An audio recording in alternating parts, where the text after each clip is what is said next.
Roll in. All right. Welcome, everybody. I know everyone is getting in here, but this webinar is going to be so good. So for everybody coming in right now, like they've already been talking about all this stuff. So it's obviously like the hottest topic around right now. And probably ever, but we'll get into that, all that good stuff. But I just want to welcome everybody here today with this webinar hosted by Travify Academy with three amazing panelists. Super excited for this panel today, who I will introduce just really shortly. But just really quick though, just to say, again, so excited for you to be here and join this conversation today. Like I said, this is such a hot topic, and I'm so glad we're doing this. Once we started to dig into this topic, I was like, oh my gosh, there's so much here. So this is awesome for whether you're a new agent, a veteran agent, or switching through things. Like no matter where you're at right now in your business, this works for you. So this is going to be a really great webinar. But first, just to quickly introduce myself, anyone new to Travify Academies, I'm Stephanie Grice, and education manager and marketing coordinator here at Travify. And again, want to thank everyone for joining us here today. But if this is your first Travify Academy webinar, welcome. But just to quickly share what we do, because you've probably heard of Travify as a software tool, but Travify Academy is a little bit different, where we've designed Travify Academy just to be a free educational resource to further Travify's mission, just to power the success of travel professionals.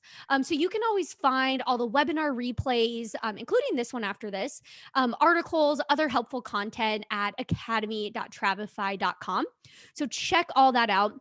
One quick plug I'm going to do really quick is also, we just started a Facebook group that's Travify, which it's taken us years to do. We finally have it. And so go check that out. And I'll be sure to update you when we do have like these webinars and stuff in there. But it's just called the Travify official Facebook group. So you'll see it when you search for it, but join that group so you can see all these upcoming webinars. A couple things though here, just for housekeeping, is this webinar is being recorded. So again, we'll have this up on our YouTube channel on academy.travify.com. Just give it a couple hours and it'll be up there.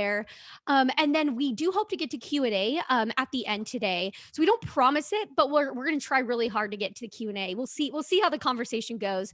But please do put those questions in there, because it's always just helpful to see what you're asking as well. But be sure to use that Q&A panel in Zoom. And we have Bonnie from Travify in there, who's going to be helping to feed those questions and answer what she can. But we definitely want to try to get to those questions. So put those in there when you think of them. And yeah, so that's everything I had. So now for the fun part. Here we go. So to introduce each of our panelists joining us here today. So first up, we have Stephanie Goldberg Glazer, who is CEO of Live Well, Travel Often. It looks like she's on like the beach. Super awesome. Love it. And then we also have Jennifer Jacob, who she's coming back, but her Wi-Fi has been a little spotty from storms recently. So she'll be coming back in there, but she is co-founder and CEO of Teak. And then we also have Jen Novotny, who is owner of Upon a Star Travel and Concierge. So welcome everybody. Super exciting. And Jennifer, yeah, yes. And I just introduced you, Jennifer, and I told them that about your Wi-Fi. So we'll be on alert. But this is really cool. And also, if anyone hasn't picked up, we have two Stephanies, two Jens, Jennifer. So I'm going to say Jen for Jen Novotny. Oh, it's coming. Well, we'll roll with it. Yeah. We'll roll with the fun technology, everybody, but yeah, so and I'll say Jennifer for Jennifer Jacob, and then Stephanie, you'll just be the only Stephanie answering questions here today. So fair enough. It'll be easy. But so again, so happy and thankful for you to take time to join us here today, because this is going to be so helpful for everybody involved. And I keep calling it's a therapeutic session for everybody, because I know everyone has had their fair share. So we want to make sure you get ahead of it and know how to deal with, problem clients or just situations that aren't great. And we just really want to talk about that here today. So how this will work is I'm going to just moderate some questions and topics and call on each of you, but please don't let that stop you from chiming in, sharing a comment or a story or advice. We want to hear it. So definitely feel free to jump in. Okay. So with all that being said, are you ladies ready? Here we go. Okay. So for the first question, okay, so when I was chatting with each of you before this webinar, I got so much interesting intel. But one thing was so evidently clear, and that's that while there's been, always an occasional time that you might deal with a difficult client, the last 2 years, it's become a little more frequent. And why is that? So Jennifer, Jacob, I'm going to start with you. What are you seeing that's causing more difficulties with clients booking right now? I'm going to pray that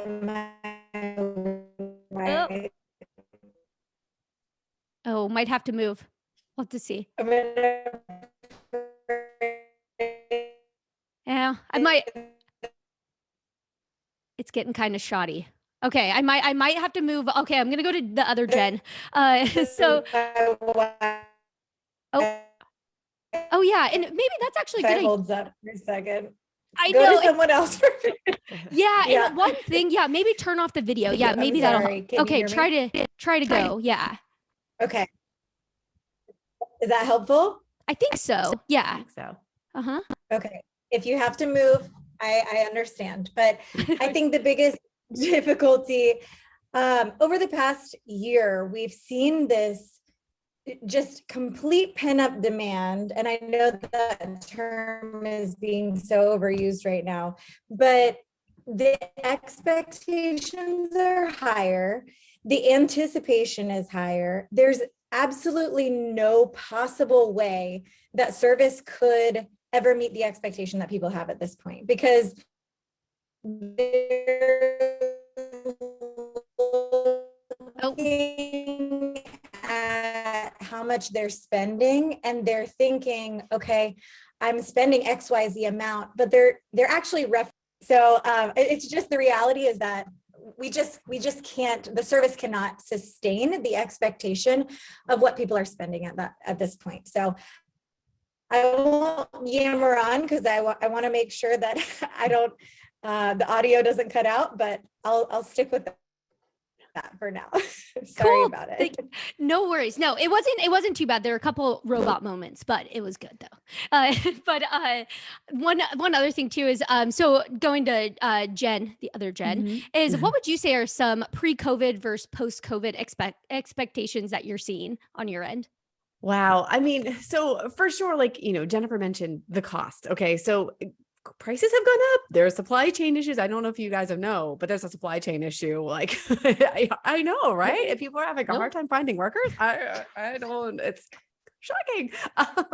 But people have this pre-COVID notion of vacation, right? Because people were, I don't know if, I imagine that for many of you, as with us, 2019 was a great travel year. People were like going like crazy. They were going places. They were having fantastic times. A lot of places in the industry were expanding the cruise lines, everything they were expanding their offerings. And then, COVID, like, whoa, shut everything down. So they still have this cost expectation from pre-COVID. And then post-COVID, it's taking more money to get the workers. It's taking more money to overcome the supply chain issues and, all of that stuff. And so they are expecting the same level of service when not everything is back to that same pre-COVID capacity. So, again, it really has a lot to do with those expectations. And that, I think, is a lot of it. Plus, it's just been a really stressful couple of years for everybody. Everyone's like, I just need a break. I just need to forget about this. And then but everybody's still kind of dealing with it. So I think it's just hard for them to wrap their brains around. And I even go back to like when my grandma, like, what? Man, this was, 5 cents, or whatever. And it's like, yeah, but that's your paradigm because that's what you experienced growing up at a very formative time of your life. And if you're like, oh, it's just going to go back to that. Well, it hasn't. And it's not going to, rehiring the pilots, all of the things. So I think I sort of rabbit trailed in about 12 different directions, but I think that's really where a lot of it is sort of stemming from. Yeah. Oh, it's so much, so many things all at once, just building up. And one thing that's kind of interesting is, so you sell all travel, but you do specialize in Disney. And I thought it was Mhm. really interesting that you had mentioned, where are you seeing most of like the issues? Like, Yeah. is it Disney or no? Yeah. So what's interesting is we're probably about 50, somewhere between 50 and 60% Disney. I haven't run the numbers in the past like month or so.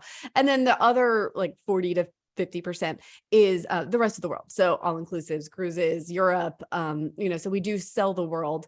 What's interesting is a lot of our, aside from airlines, so let's just take that out of the equation because airlines are just a hot freaking mess in general. And I'm sure we're going to touch on that at some point, aside from the airline issues.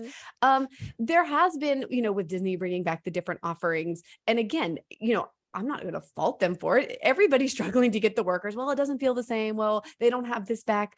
Yeah, but not, look at your local restaurant. They don't have everything back either. It's, you can't expect, the same thing that we had pre-COVID. Although I will say overall, we are not getting the complaints about our theme park experiences so much. It has more been the international destinations. Well, this resort in Mexico isn't the way I remember it.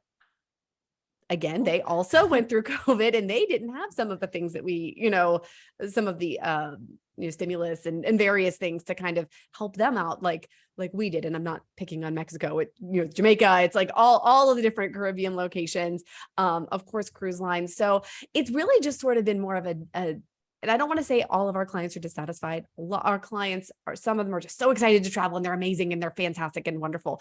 But the handful that have been the problem children, they're complaining about things that we have no control over.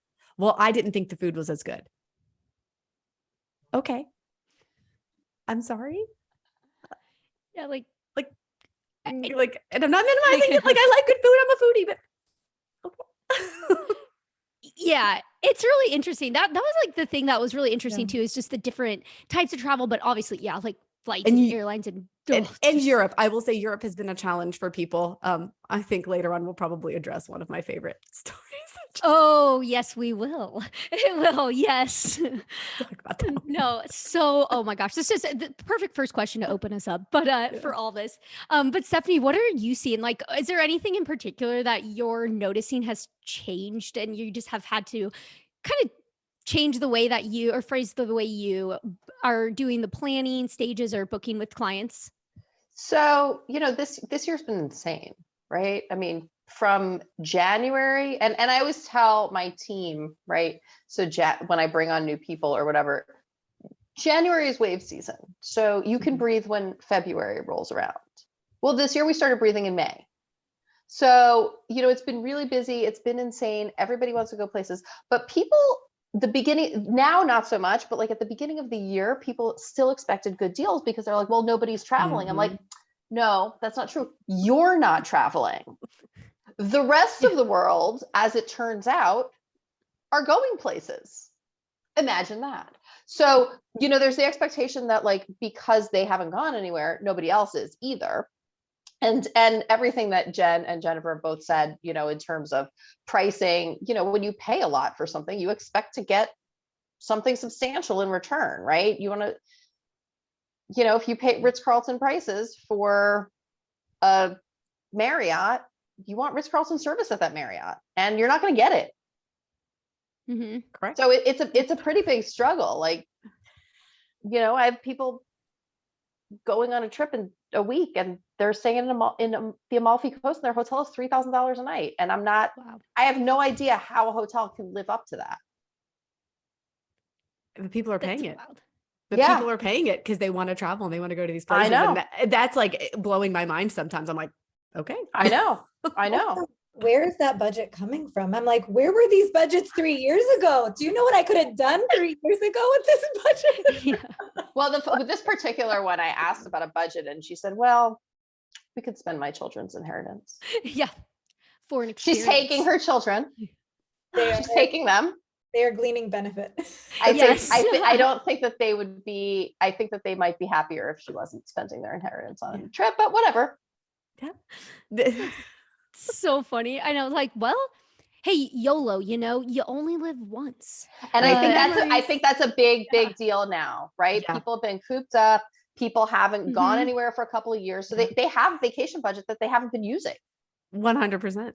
And now they're willing to blow it all in one trip Yeah. instead of 3 trips. But the problem is they have the expectation that that one trip should be as magnificent as 3 trips combined. Mm-hmm. And No, they're- more yeah, magnificent. exactly. Right. This should be the end all, like be all trips for Yeah. all time. So Yep. But the other thing is that people are doing, I think, this is my experience, like people are looking to have their bucket list experiences now, Mhm. right? We don't want to wait because we don't know what's going to happen in 2 years. Are we going to be sick? Are we going to be here? Are we going to be able to move around the world? We don't know. So let's just go now. Yeah. And then we have to find availability for them.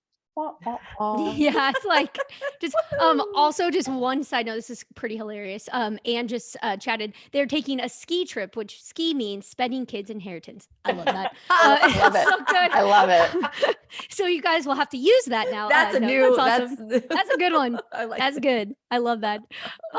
So yeah, there's a lot of things. So there's a lot of crazy things changing. It makes sense though when you start thinking about it's unfortunate, but it does like when you start thinking about it, you're like, aha, expectations, and just the change of the travel industry, the flux of travel. But one thing that I just want to get right into it is I want to talk about just setting up your clients or potential clients with success. So hopefully you don't have to fire them or get in a sticky spot, which we'll get into it if it gets that far, but we're kind of doing a timeline here. Yeah. So let's talk about how like you help that not happening. So Stephanie, I'm going to start with you on this one. Is there anything that you do in the initial first chats with a client to help set the relationship up for success? Yes. So what I've started doing this year, new in 22, there's a lot of things that are new in 2022 to live well, travel often. One of the things that we do is with all new clients, I set up a meeting and we do a Zoom. So I can see you face to face. It's not just like a random voice spouting prices on a phone. Especially if it's people I don't know. If it's people I know, that's different. But if it's people I don't know that have been referred through a client or whatever, or they found us on the internet, which, spoiler alert, is also weird, but whatever. Then, because most of my clients are referrals, and I'm sure you guys are as well. And I'll set up a Zoom, and I think it really, really helps put people at ease that they know they're dealing with a real person, right? You can ask all the questions. It's a safe space. There's no stupid questions. Sort of, but you can ask whatever it is that you need to ask, and know that after we have our initial Zoom, once I start working on your trip, then you can call me and who you're dealing with. So I think it's very helpful for them, and also it's very new for 2022. We've started introducing planning fees, so it's also it's a much easier way to do it face to face than on the phone or via email. Oh yeah. The 2 big words, planning fees. I was just sneaking it right in there. Yeah, I know you got to set us up. You have to set us up. We will get into that because that is a big one. But really quick, and feel free to talk about planning fees too, because we'll definitely spend some time doing that. But so Jennifer, what plans do you have in place to help ensure that you're not potentially, taking on a client that just might cause a problem? Like try to find them early on if possible. So I'm huge on boundaries with Teak, like our saying is protect your peace. So our workflow is very much set up to allow clients to self-select out of the process before they ever get to that planning fee. That's the goal, is that you actually get those red flags out of the way up front. And so a while back, we stopped taking any inquiries that came through Facebook, through text, XYZ. It had to come through our inquiry form. And so unless someone submitted it through an inquiry form, which automatically inputs them into our CRM, we did not play ball. We didn't engage. And that automatically kicks off our workflow. And the next step of that process is then setting up a Calendly. They set up their own Calendly call. And you can see right away if someone is not a good fit for your process if they're not liking that kind of workflow. And that's fine. I'm a big believer in getting the right clients in the door. And we do have a very defined process, and it doesn't work for some people. Some people want to meet in person. Some people, don't like that technology is kind of moving them along in this process. That's not our client. And we had to get real comfortable with saying, fantastic, there's another option for you. There are many other options for you, in fact. And maybe we're not the right fit, because if you're not going to follow our process now, it's not going to get better after the fee. We do have a very defined process. So if someone says, I don't see any availability that works for me, we can be flexible. It's not irrational. We're not hyper rigid.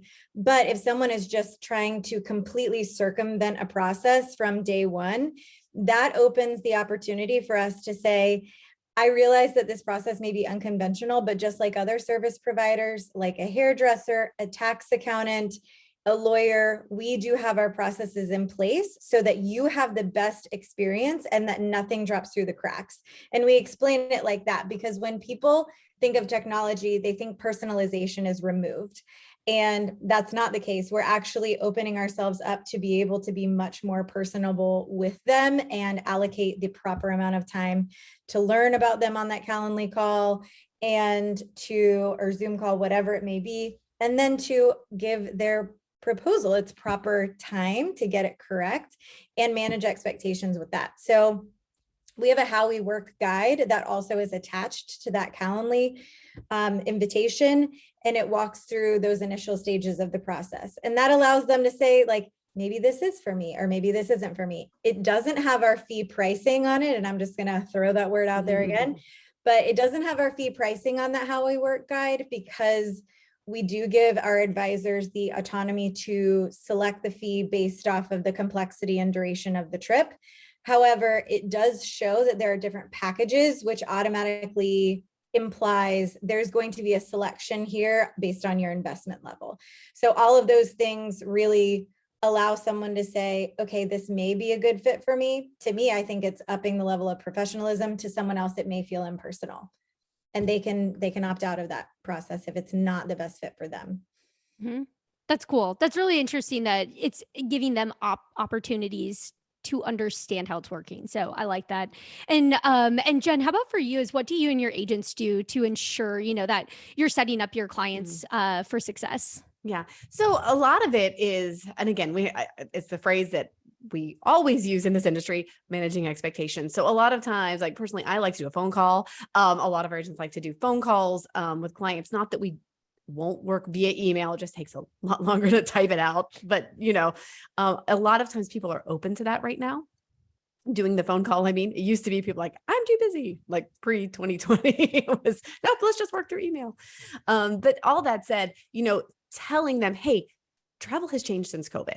Just so you know, have you been to this destination before that you're asking about? Sort of like starting with those qualifying questions. So we know, okay, what sort of a knowledge level are we working with? If there's somebody who has been to the destination, then we need to tell them what has changed, at least as far as we can in terms of the knowledge that we have. And we're never going to have crystal balls. We're never going to be able to predict everything.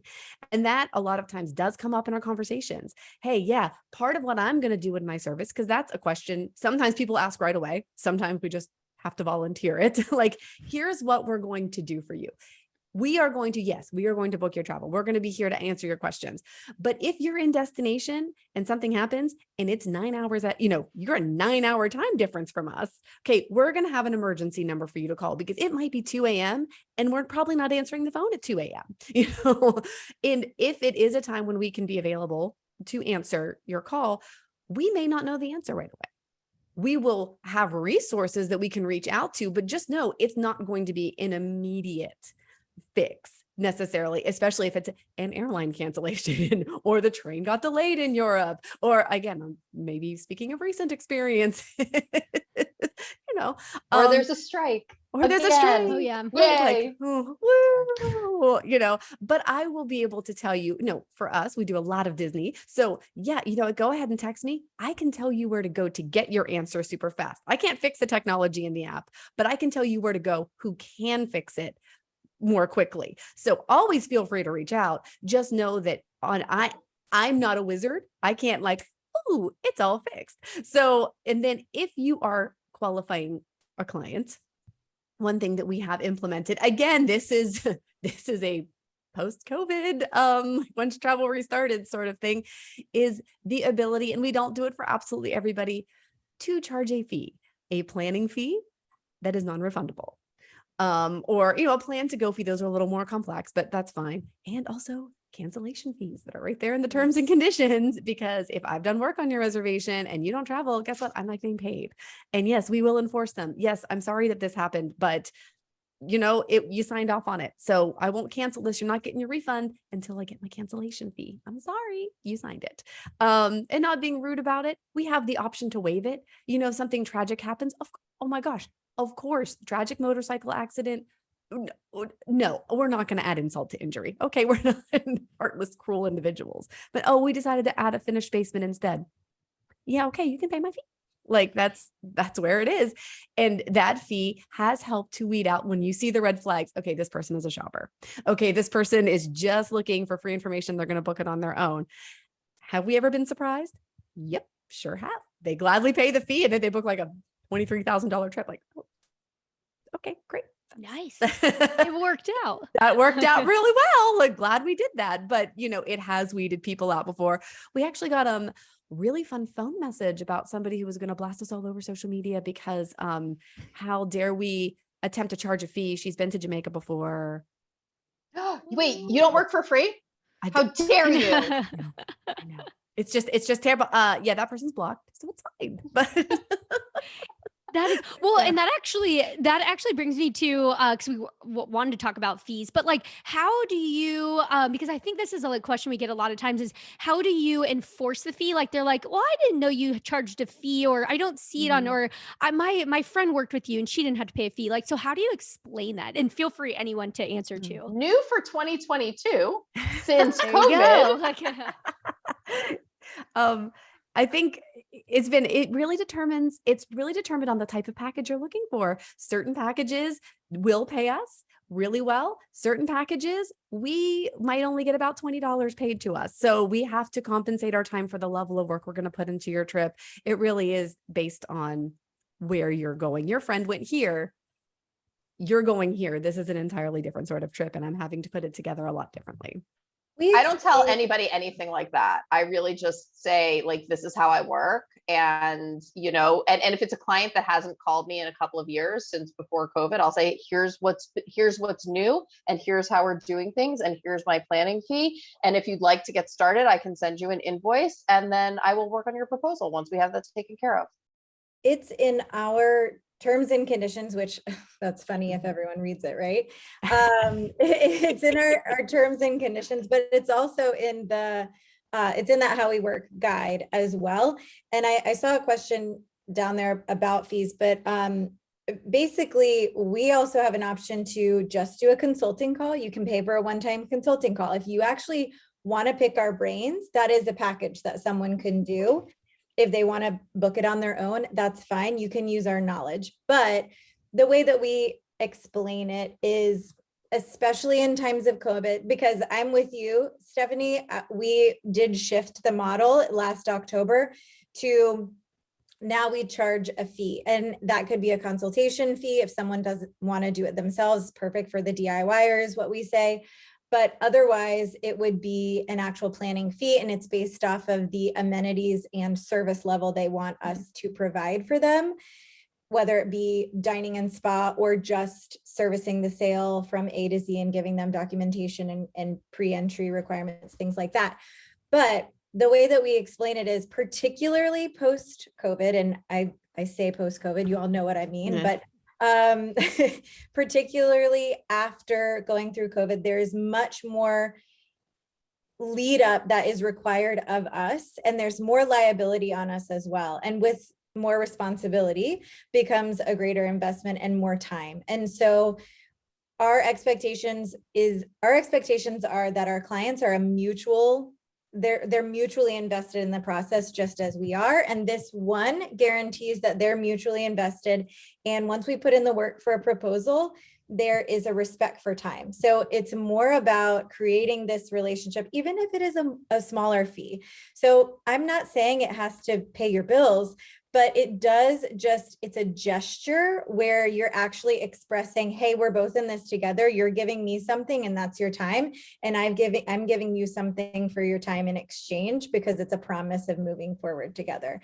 And so when we explain, here are the additional things that we have to do now, and with all of the additional cancellations, with airlines and luggage and things like this, we're going to be in your corner. And we only work, to Jen's point, we only work with partners that have a 24/7 hotline. So you're going to get a different level of service, and that's what you're investing in. And when you talk about value versus justifying something, I'm not justifying the cost. I'm simply explaining the difference of what you're getting for a service fee. And so I think that's where the difference really comes into play, is when you don't think of it as justifying something, but truly the value add that they're getting. That's when it's like, oh, of course that makes sense. Yes, let's move forward. And there's been so little pushback since our implementation in October that it's been mind-boggling. I agree 100%. And just one funny thing that I want to add, I've had so far 2 clients have said to me, well, you charge a fee, but don't you get paid commission? And I said, yes. And if I didn't, my planning fees would be significantly higher. Like you could tack on an extra 0 to them. And yes, I agree with But that. it's true. But when they talk about commission, I'm like, yes, that's the in-travel component. But for us, the actual planning fee is the planning component and the pre-work that goes into this. And so it has nothing to do with actually their in-travel piece. It has everything to do with the time and lead up going into that trip. And someone asked in the chat, are fees applied to their travel? And no is the answer. No, it's a planning fee. It's a professional planning fee, right? It's not that we've never done a plan to go fee. That's a different thing. That's a lot more complicated. You can do that. It's just a lot more complicated. So, and also I really struggled with fees for a long time. I was the black sheep of Gifted Travel Network, not charging planning fees. I will tell, it's true. And I struggled with it for a really, really long time. And the truth is that and I did experiment with that, like a deposit that would be applied to their travel. And not only is it annoying, it opens you to more liability. And no, planning fee for my time, period. End of story. And if you're not charging them right now, that's not to say anything negative. We originally had an additional concierge fee. So we didn't charge a planning fee, but we charged a concierge fee if someone wanted additional dining recommendations and spa handled for them. And that was post booking. And now we're just shifting that to the forward front end, because essentially when 2020 happened, you have there's a team of 12 on the Explore Tour side. There are 12 people that now don't have any income, and they're actually working for negative money because they're now planning and unplanning. And so we do also, rather than a cancellation fee, which that's definitely on the docket, but a change fee, especially you get with the planning fee, you get 3 itinerary edits, and then the planning fee occurs again, because it really should be, with all of our systems in place and the thorough intake call, someone should be able to get to a really comfy point by itinerary edit number 2 that they're ready to move forward. And if by number 3 they're changing dates, we know this right now, if you're changing dates, it's a whole new itinerary potentially, because the availability could completely change the route, the hotels, etc. So a change fee is essentially the same as the original fee. And that's in our terms and conditions. When we actually charge that direct invoice fee, it says what's included, what's not included, and at what point they would experience another fee. And I think I'd just like to point out too, if you are not somebody who wants to charge, because again, we charge sometimes, but not all the time. It has to be what works well for your workflow and your process, but you shouldn't be afraid to, because it does help in a lot of situations. And maybe it's so for us, in a lot of our packages, we can do them in our sleep, right? It's super easy. It's, not that it's easy for them if you don't know what you're doing. It's just like overwhelming. There's too many steps, right? Especially like a Disney package or something like that. But, it can really help, and don't be afraid to charge that, because you are worth it. It's worth your time. And we also switched our verbiage. We don't say we work for free. We don't say, hey, if you plan with me, it's free. No, it's not. If you book the trip with me, my planning is complimentary for this package, unless we are, again, charging a fee for that particular thing. If it's through one of our vendors, pretty chill, or a repeat client, we're not. And maybe that works for you. Maybe you don't, because of your area, your clientele, you just know that that's not going to fly. That's okay. So you shouldn't feel bad about it, but also you should be empowered, and maybe think about those cancellation fees then that you put in those terms and conditions, because then you're not ever working for free. That was the first fee that we implemented. And you know what? We have only, I think, once had somebody balk at paying it. I actually put cancellation fees in my terms and conditions during COVID as well. And they're there. Like, to me, it's like little security blanket. If I ever want to use it, it's there. I've never done it. Yeah. I really don't want to. I don't feel good about it. But it depends on the circumstance. It depends on the circumstance. About fees. Yeah. You have the ability to waive them, and you have the ability to increase them. And we talked about this before the session started, but when you see those red flags and you want to increase them, don't be hesitant. But it is, again, it's buying and creating a respect for someone's time is ultimately what it is. And when we come back to like the main topic of this session and all of the red flags that go into avoiding getting to the point of having to fire a client, when someone respects your time and they're willing to invest in it, it shows that they're probably, this is not to say that they're not going to be difficult, because we all know people that have paid fees that have proven to be difficult, but it's just one more obstacle that they're going through. Okay, they've done your inquiry form thoroughly. They've done the intake call. They've signed up on your terms and conditions. They've paid a fee. Okay, this is definitely a mutual relationship and a respect for time. They're following my process. They showed up to the call on time when we had that call, and they were prepared with all of the things that I asked them to be prepared for. It is a professional service. And once people start really treating the travel industry as a professional service, that's when the industry as a whole is really going to elevate. And so it's not even necessarily, I don't think a fee is do or die, but I do think that all of these things go into creating a mutual respect. And some people are saying, how do we collect the planning fee upfront? Yes, the planning fee, at least for us, is always upfront. With a big notice as a line item that says planning fee, on mine anyway, planning fee is trip specific and non-refundable. And I know there are a few people that have asked, I want to give you guys one example of bad client planning fee. And then there are a few people that have asked about actual fees, and I will tell you what mine are. If I am doing this is in general, subject to change. There's always the PITA that could come up. But if I'm doing an all-inclusive, I'm usually charging $295. If I'm doing a 10-day trip, kind of anywhere, like a week to 10 days, usually $395. If it's 2 weeks, $495. More than 2 weeks, it could be whatever, right? That's on a case-by-case basis. I don't have that many clients that do 4 or 6 week trips, but my planning fees in those cases are usually $895 to $995, and probably should be more.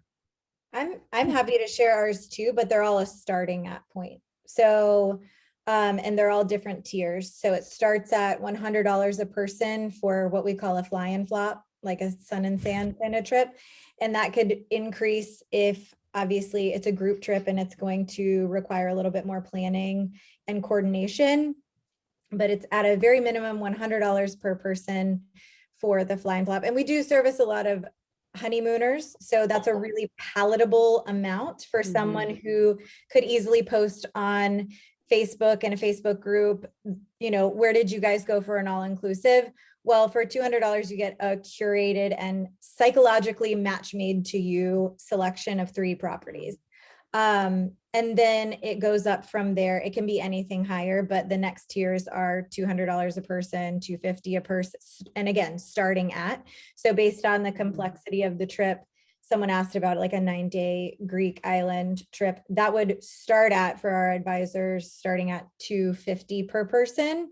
And they could increase that based off of the turnaround time that they need, the complexity of the route, the specifications and curation that they need. If they're looking for something really like relaxation and they are not looking for hyper experiential, we might hover around that 250 still. And it's a collection, if it's two people, $500 in your pocket. And then it would go up from there. That's awesome. See, I knew the fees. This is going to be big. Yeah. But I did use it to try to, get rid of a potential bad client. When someone had called me like a year and a half ago and said, to plan a honeymoon. And I had a very frank conversation with her about what her budget would get her and all these things. And I said, listen, but you need to talk to your fiance and get yourself on the same page about where you want to go, right? She wanted to go to Tahiti and he wanted to go to Mexico or something. I was like, yeah, you're going to need to talk about it and then come back to me. So like 8 months go by, I don't hear from her. Fine. And so I emailed her and said, what's going on? And like 2 months more go by. And then she emails me and she's like, oh, so I want to talk about this, blah, blah. I was like, so let me tell you about my planning fee. Cause it's been a year and a half. And I was like, because we started talking about this before I implemented them, I'll give it to you at a discount. So I discounted the planning fee and I sent her an invoice, and I knew it was going to be difficult. And she was like, she kept asking me questions and I was like, listen, I am not going to work on this with you.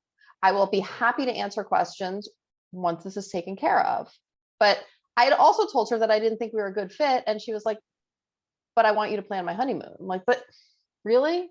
Okay, here's my planning fee. And then ultimately she was like, she hasn't called me back. So I'm not ruling it out that she will. Like, I think she still will. But I mean, I think it weeds out, it definitely weeds out some people that would be a problem client. And I think that's, and I had another situation this year where it was someone that I've known for a long time and I didn't charge her a planning fee.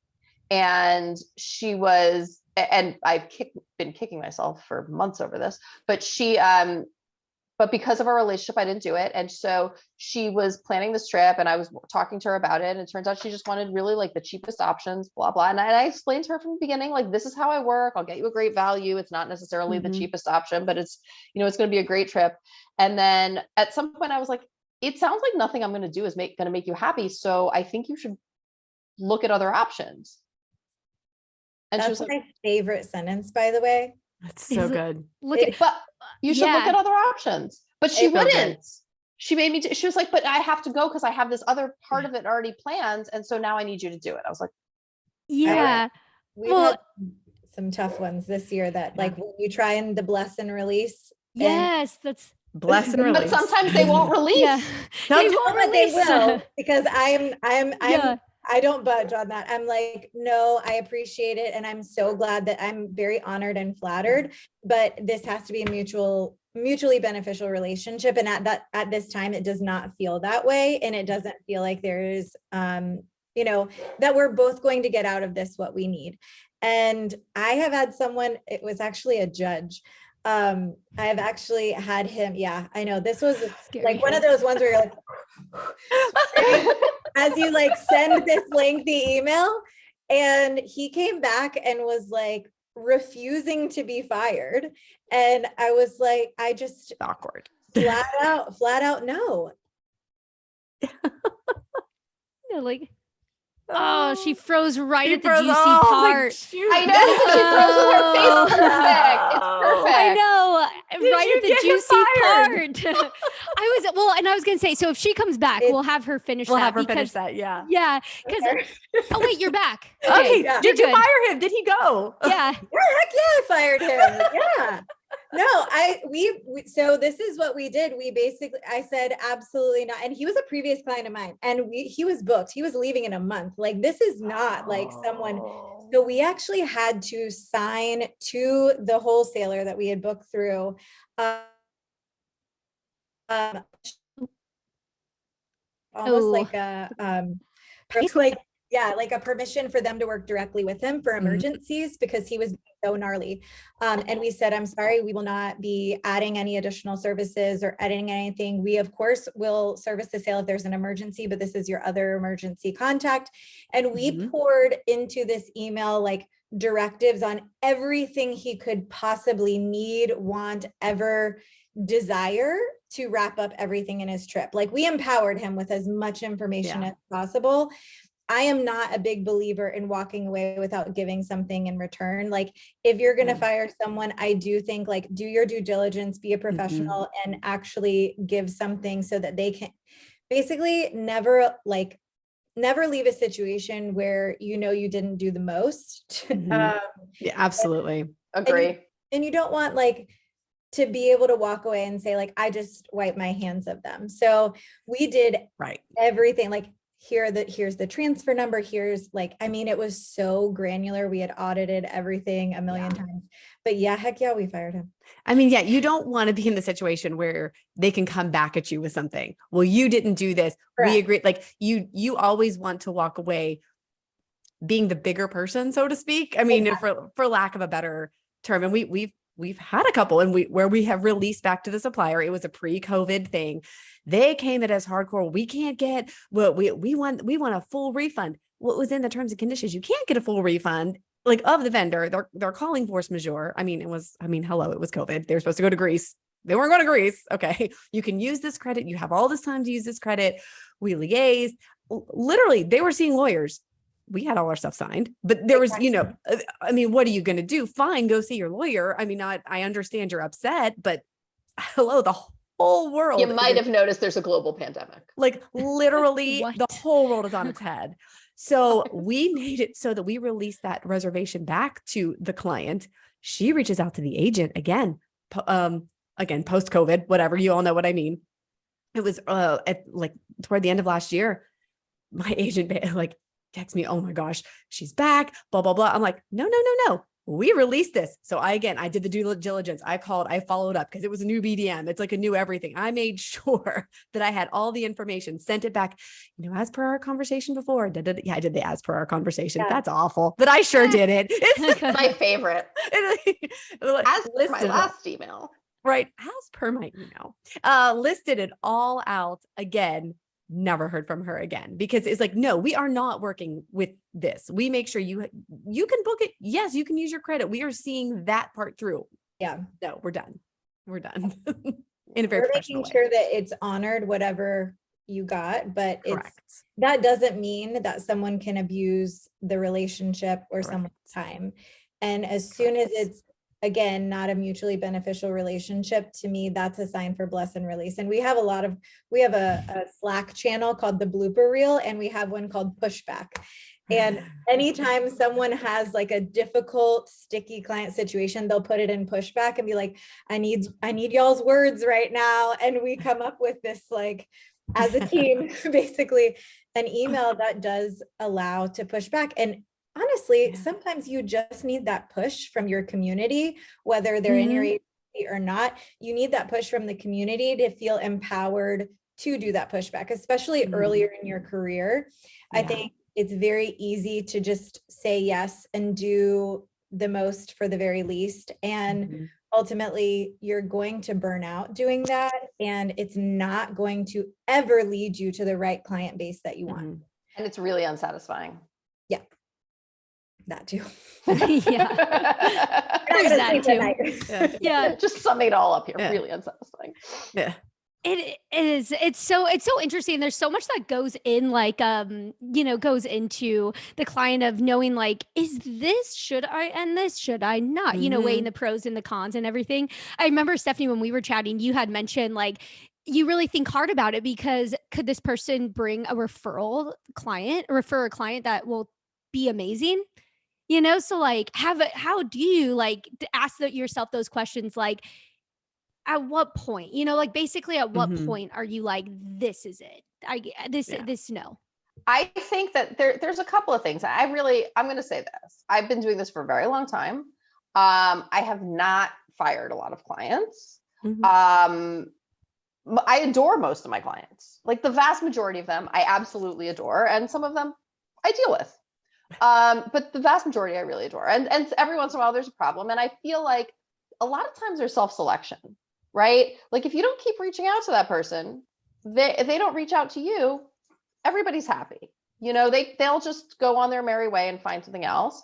Or if they come back, you know, you might have to say, this is not really a good fit, or my planning fees have increased, or something. But I think it's, you know, I would do pretty much most anything to not say to somebody, I don't think we're going to work together anymore. Agreed. I mean, I would avoid that like the plague, but agreed. You'd have to push me pretty far, but I am like a little bit of a mama hen for our team, and I'm like a little more protective of that. So we try and catch those things when the general inquiries come in. Sure. And I'm like, oh, this looks interesting. Or I've worked with this person before. I had someone who threatened to sue me because her child was moved to 2 seats behind her in first class, and she wanted at least $10,000 back. God. This is pre-COVID. And one of my first big bookings ever. And she's like, they won't change the seat on the plane because I book with a travel agent. I'm like, no, they won't change the seat on the plane because you're yelling at a French attendant and they don't care about your attitude right now. Oh dear. She just came back, y'all. This was 4 years ago. She just came back, and I did the bless and release right away, and she circumvented and put an inquiry direct to one of my advisors. And I went through, I had the call with the advisor, and I was like, here's the scoop. Here's what happened. Remember that terror story I've told you about?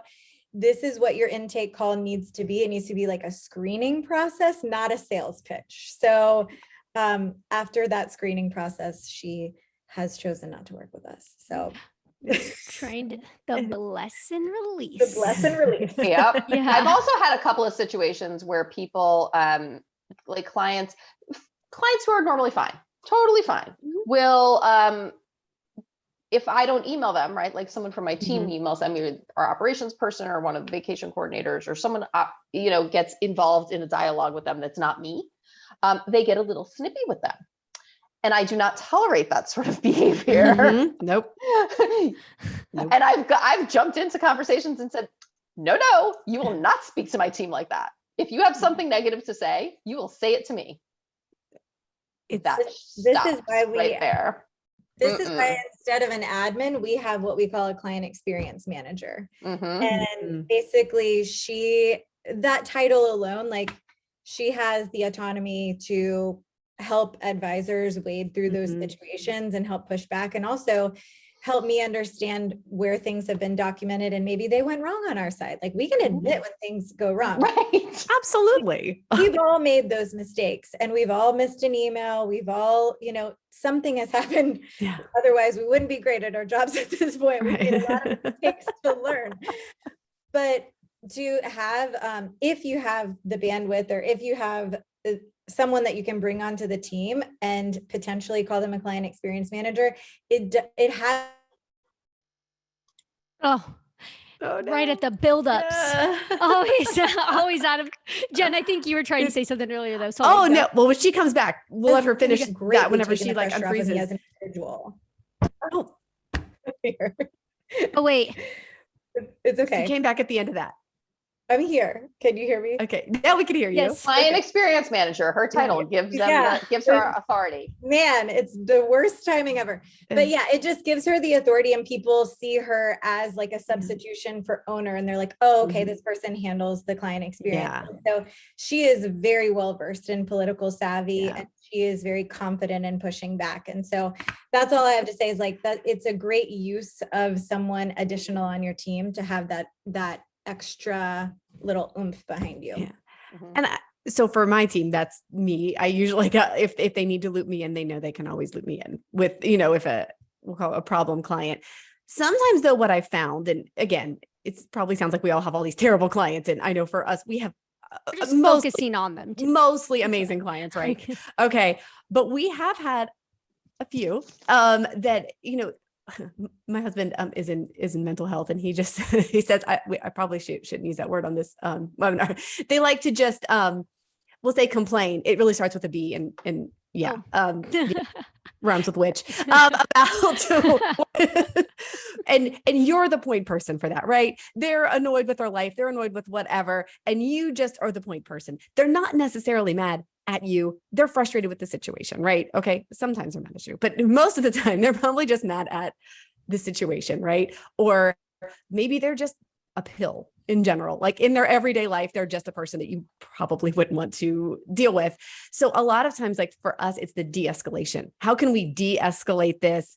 Okay, it's empathize, because really our job too, if we're working with a client, if they're in destination or whatever, is to be their advocate, even if they're nuts. Okay, even if they like, even if they're complaining about the dirty stone steps that are part of the city and not part of the hotel.